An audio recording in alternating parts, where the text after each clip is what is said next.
You know, back to the 1950s, the Iran, Pakistan, India gas pipeline. You've lived it at the Khyber Pass in West Pakistan, the romance of the British, the Great Game, and all that other malarkey. Is China going to come in and take over the vacuum of the Iran, Pakistan, India pipeline as the U.S. exits?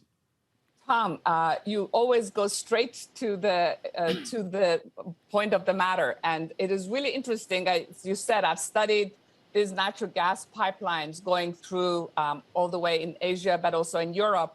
And no question that geopolitics is always more important than the physical aspect of these things. China is seeing a void. You know, we saw the Russians losing Afghanistan. We saw us pulling out as we speak.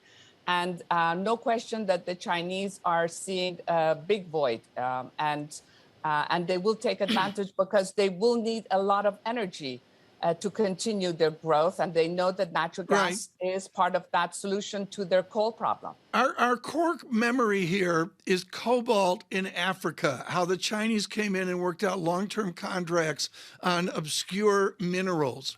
How will they work with the Taliban? Will it be the same method? Long-term contracts with some things on the back end that maybe will give them an advantage? You know, again, I'm not an expert on working with the Taliban, but I think what we're seeing this time around is that the economic thinking on the Taliban side is not something that is clear, at least to the rest of the world. They're not a group that worked closely with the World Bank or with multilateral institutions or with aid organizations. So we have no idea how they will really behave when it comes to having international agreements, if any, and to sticking to it. So those I would not really think about relying on. I think the question is, where does the pipeline go? It doesn't have to go through Afghanistan. We've been having a lot of conversations about moral hazard. What is the level and the risk right now of moral hazard if we don't do something, if we don't taper as quickly as we should?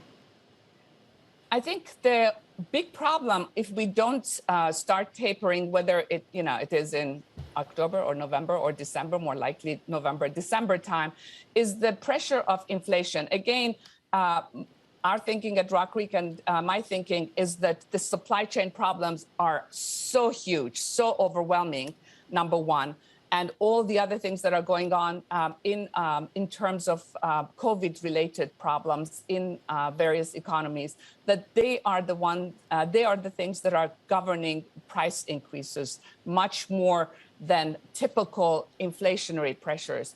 So the issue really at hand is whether we are too late to move, but in general, inflation is a slow process.